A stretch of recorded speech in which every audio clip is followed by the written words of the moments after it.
Hello all. In this video, I'll show you how two-factor authentication works in Transact. You can now enable OTP-based two-factor authentication for your teams. So for that, you can go to All Modules, Settings.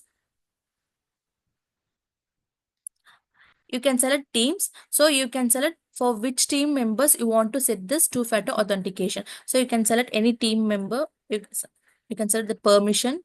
At last, you have an option called enable two-factor authentication. You can enable this option and you can save it. So whenever the person from the management team tries to log in, they will get the OTP to their profile's register number. So I'll quickly show you how it works. So I'm logging out from this ID and trying to log in. So here you can see that I have received a OTP to this particular mobile number and I have to enter that mobile number OTP.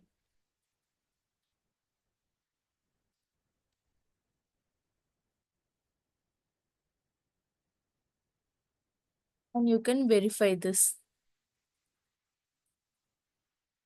And the particular management team member can log in with the use of this two-factor authentication. I hope this video finds helpful for you. Thank you.